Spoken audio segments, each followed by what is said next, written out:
Hi everyone, it's May 20th, 2020, and we're going on 2 months of lockdown here in Washington State.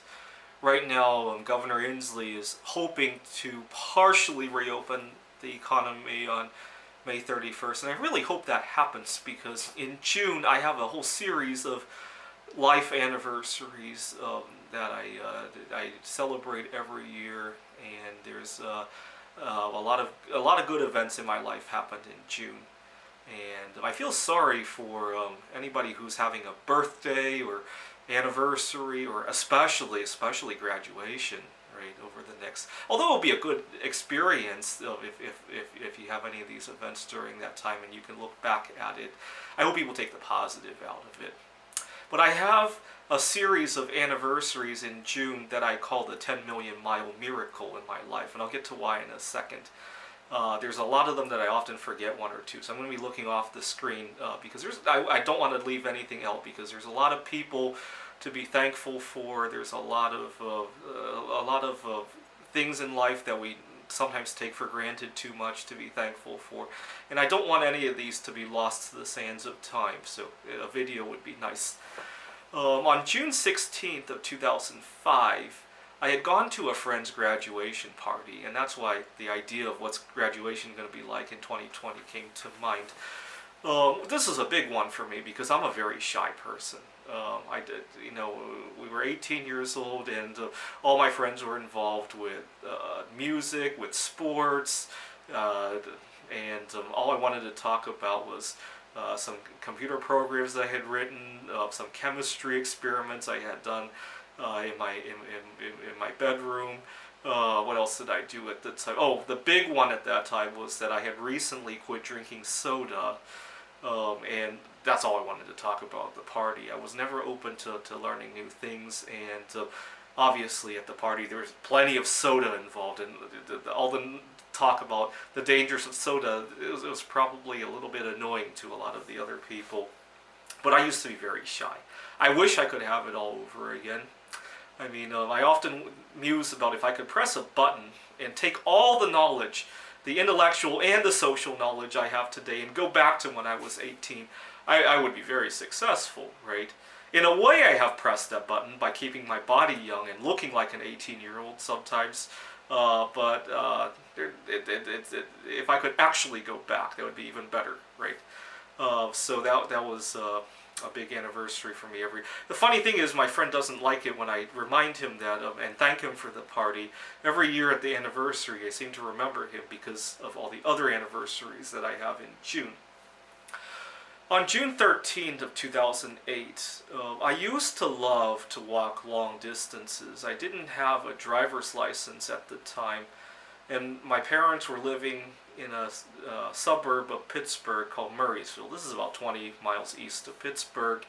It's relatively small town feeling to it, and I used to love to walk long distances, sometimes towards Pittsburgh, sometimes toward the countryside. June 13, 2008, I happened to walk toward the countryside, and I kept walking and walking and walking, and I spent the rest of that night walking until it was morning, and I went to a park bench to catch some sleep, and then I continued walking, and I ended up in another small town called Indiana, Pennsylvania. I'll let you Google this up. This is Route 286. My favorite part of that walk was there was a place where you had to cross a bridge over a creek. And I remember it being really bright that night. It was not a full moon, but a pretty big moon, and it was really bright. And I distinctly remember that scene.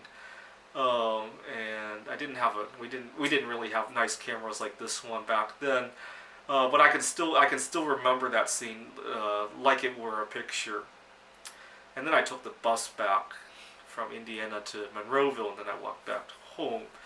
And I really miss that memory because I don't often have the luxury of doing anything like that. I mean, I'm physically still probably capable of doing that, but the time commitment and the fact that after I get home from something like that, it takes recovery time.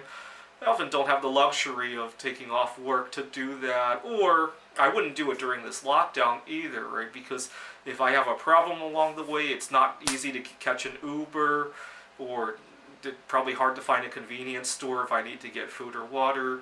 So I wouldn't do it during the lockdown either. I really missed my chances when I was younger to do more of things like that. But I did have a few good experiences, so it wasn't a complete loss.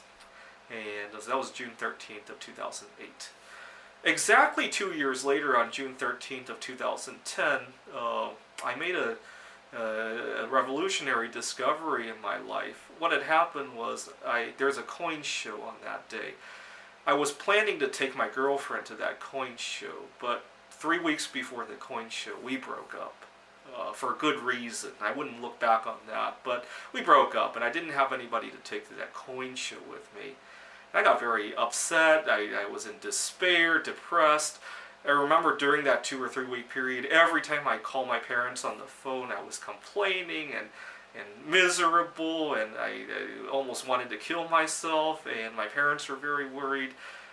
The coin show comes up, and that morning, for some reason, I decided to go to that coin show anyway. I guess I was just really depressed, and in the back of my mind, I was probably thinking, let's go to that one coin show before I kill myself. And I went to the coin show, and I had a good time. I almost forgot the girl wasn't there. At the time, there was huge debates on gay marriage, and all these other sexualities, and so I declared myself a solosexual. I came back from the coin show. I was mingling with some of my classmates, and I said I'm a solosexual, and that term just stuck around. And I stayed that way continued to go on solosexual dates like that for almost a year, actually, until another anniversary came up. I met a girl at a conference on June 11th. 2011. I was giving a talk in Boston. I was working, my PhD was on computational social choice theory, and I had a problem on integer partitioning, an algorithm for integer partitioning. I'll let you Google these terms if you're curious. At the conference, that first day, I had noticed the girl, but I thought she was a girl that I had known in college. They looked very similar. And I was wondering what she was doing there, because the girl I knew in college was working on a completely different area of computer science. And I was looking at the sign-in sheet looking for her name, and I couldn't find her name on that sheet. And then I looked more carefully. It wasn't her. It was somebody else altogether. And I wanted to go up to her, but I was nervous. I came up with a plan. The second day of that conference, I would sit in the back of the conference hall, and I would wait for her to come in, and I would exit the back door of the conference hall and then come back in from the front door to sit next to her. That way it wouldn't look like I was looking for her. And I sat in the back of I arrived at the conference hall like 15 minutes early to make sure I could do this. She comes in and she starts walking toward the back of the room, and I'm like, uh-oh, my cover is blown. And she sits down next to me. And I'm so nervous. I say a few things to her, and then I get really nervous, and I go to the bathroom and I jump and scream, just because I'm excited. It was the first time in my life a girl starts a conversation with me, and so I jump and scream, and then I compose myself, and then I reminded myself I have a very happy solosexual relationship anyway. I have nothing to lose by talking to her, and it was all good. So after her, I came back to Rochester, where I was working on my PhD, and I felt much more confident to interact with other girls there, and I ended up dating a girl from a different department at the school, so that was good. I sometimes forget some of these anniversaries, so I'm looking at a list. Okay, June 17th of 2014, I met another girl. I was working at Microsoft at this time, and I had a training program on using C#, and this girl sits down next to me and asked me about the largest computer program I had ever written. And at the time it was a three-dimensional tic-tac-toe program, and I showed her. I didn't even use neural networks at the time. It was all alpha-beta pruning. So I showed her, and that was good. On June 12th of 2019, so just last year, I went out to Ellensburg to see Jupiter in opposition, And at the time, Jupiter and Saturn were pretty close. Not as close as they are today, but they were pretty close. And Jupiter was in opposition. I distinctly remember just that big dot in the sky and the Milky Way around it, and I had a good time. I mean, I've gone to that favorite vantage point many times since then, but that one sticks out. Probably because I was also celebrating all these anniversaries. Um, so every year when we get to June, I keep adding to the list of anniversaries too, but every year when we get to June, I call it the 10 million mile miracle, because all of these beautiful events happened along a 10 million mile arc in the solar system, right, where the Earth happens to go every year between June 11th and 17th, right? I'm thinking about, I love intermittent fasting, and I'm thinking about going on a 10 million mile fast this year during the 10 million mile miracle. And I've never fasted that long actually, but I'll make a documentary about how it goes.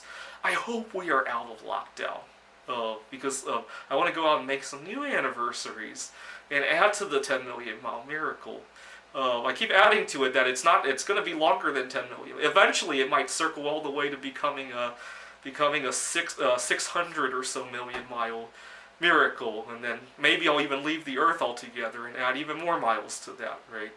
But I'll have a good anniversary season, even if we're in lockdown. It'll just be another time I celebrated the anniversary in a different way. Thanks for watching.